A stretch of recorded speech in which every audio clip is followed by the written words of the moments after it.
have a total of 2 hours for your test. You can go ahead and start. Once upon a time, there was a brilliant and ambitious kid named Chad. Chad loved computers and was always tinkering with code and programs. Chad, as brilliant as he was not the biggest advocate of the test-taking system and hated studying. In fact, he almost never studied, but somehow, he always managed to do extremely well on his exams. 2 hours later.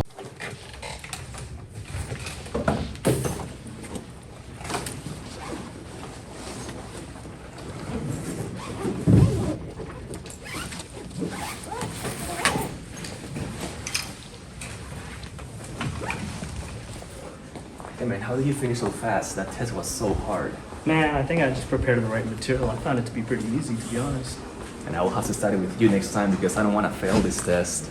I don't think you got to worry about failing. Because if everybody does bad, obviously it's going to occur, right? I hope so. 3 days later.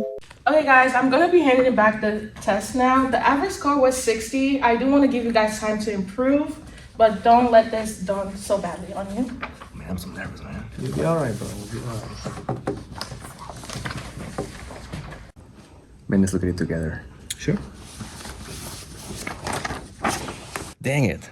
I got the lower score. What did you get? I got a 97. I believe that's the highest in the class. Man, I think I'm gonna take it next semester. I think you'll be alright. Just stick in there. Alright. Explain this to me, I don't understand. Yeah. They found out later that because Chad had scored so high on the exam, it would not be curved. Following the exam, every day, Max continued to study with their other friend Ben, while Chad was nowhere to be found. No, I rarely see him here. I don't know how he does so well in this class, but he never studies. Yeah, I don't know how someone could be so brilliant. Yeah, right. I'll have to ask him what his secret is to doing so well with minimal effort. Right.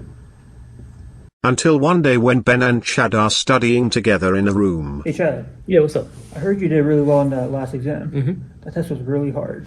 How'd you do so well? Come on, share your secrets. Bro, seriously? I mean, I found it to be pretty easy. To be honest, I don't even study at all. I get this AI tool, and if you ask it a question, it's going to spit out like a perfect response for you, like a perfect answer. Dang, no wonder you get such good grades with a tool like that. But isn't that like cheating? Like, isn't someone else taking a test for you? Honestly, I consider it like using my own resources, so I don't consider it cheating. And, you know, as a good friend of mine, I hope you'll keep the secret of ours, you know. Yeah, no problem. I'll keep that with me. Thank you. Anyways, I got class in an hour and I gotta get lunch before then. So I gotta head out. Okay, I'll join you. Let's grab something to eat.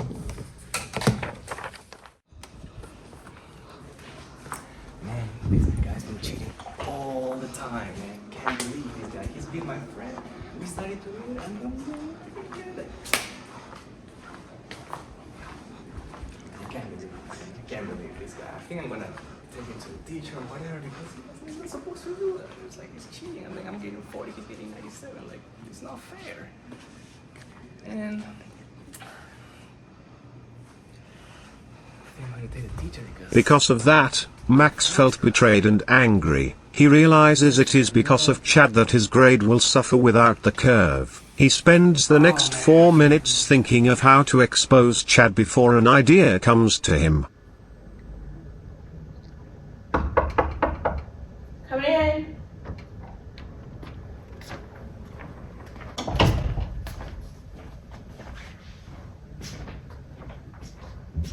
Oh, hi, Max.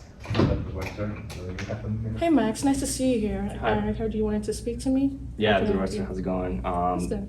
There's something that I would like to discuss with you that has been bothering me for a long time, and I think it's been affecting my grade. Mm-hmm. And, What is it? There's no better way to say it, but I think Chad has been cheating in our tests. Oh, really? Yeah. What makes you say so? He's been using some sort of AI tool that helps him in the test, and I've found out that he's been using that because I overheard him with another student. He's saying that he's been using this for homeworks and the tests, and I think it's not fair. Okay, thank you for bringing your concern to me. This is a very big academic issue. As you know, here at our school, we really love to uphold the academic integrity. I'm gonna look into it and talk to Chad. Don't worry, you won't be mentioned as Alright. you have confided this in me. Mhm. And I will just see what's the next step from there. But thank you for bringing us to me. All right, thank you. Have a nice day. And because of that, the teacher called for a meeting with the honor board and Chad to get to the bottom of this. An email from the Student Honor Council? That's strange.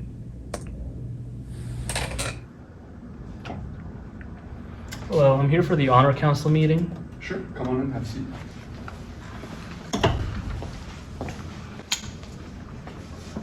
Hello, Chad. Hello. How are you doing today? I'm a little frustrated with this whole situation, but let's get started. Yeah, sorry we had to call you kind of out of the blue, but it's being brought to our attention that you've been cheating in our class, and we just wanted to know what you have to say for yourself. Is there anything you'd like to let us know? Who said I was cheating? You know, I never cheat on my tests. All the work I do is my work, you know, and do you guys have any proof of this? Because I don't appreciate being treated like this. Well, the assessment in question would be midterm number 2, Okay. and no one's in the past ever been able to score above a 95. You scored a 97, Okay. so we just want to be able to see how you did that. We just wanted to make sure everything's above board, so we'd like to ask you to solve the first question of the exam again, just to make sure everything was above board and there wasn't any issues with cheating. Like right now? Right now, yes, we have it right here for you. That's a little unfair. I studied for that test, you know, almost a month ago. Yeah, but if you study, you should be able to recollect what you studied, just as you showcased in your exam. You should be able to do the same right now. Wouldn't you say so? We can try. Okay, whenever you're ready, you can go ahead and answer the question for us, and Sure. best of luck. Sure, thank you. Actually, you shouldn't need this Huh? to do the exam. I was allowed to use it on my test. Well, this is a different setting. It's really annoying. Chad begins to attempt the problem, and quickly realizes that he is unable to do it. He continues to erase and restart the problem several times, until finally he admits defeat. I don't remember this. Chad, it's clear that you're struggling with the problem that we presented to you. Do you maybe want to explain to us how you were able to come up with your logic in your previous exam? Fine. Okay, so here's the deal. I've developed this program. I've called it ChadGPT. Do you mind showing us? Yeah, I mean, I coded it myself, so of course I got it. Even though you're using a tool you created yourself, it's still against the rules to use it during an exam. Okay. And if you read the code that make it signed before each test, it does say that you're allowed to use class notes. However, you're not able to use any external source, just as the app you created. That's fair. Unfortunately, since you did admit to using this during an exam, you will have to receive an XF for this class, and you'll have to retake it next semester. Seriously, there's no way around that? No, there is not. Damn. Maybe you can take this experience in the future and try not to make the same mistakes. Okay. But thank you for joining us today.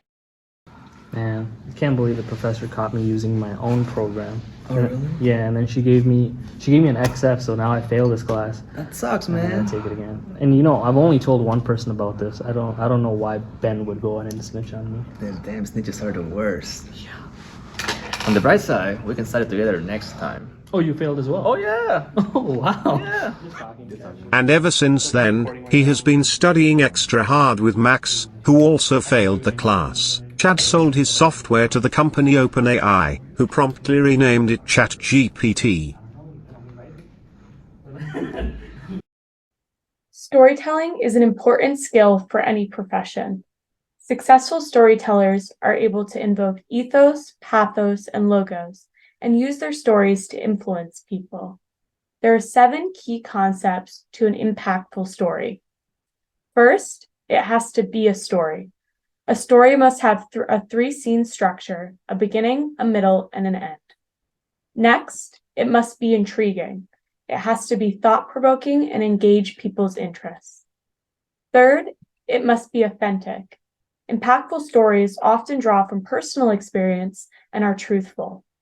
To support the authenticity of the story, it must also include details. These details should be relevant and effectively contribute to the story. Next, it must reveal a surprise. This is to engage the audience's interests. Sixth, it should have empathetic characters that the audience can relate and root for. Finally, the story should have conflict and tension. We have implemented these concepts as well as the story spine structure to tell the story.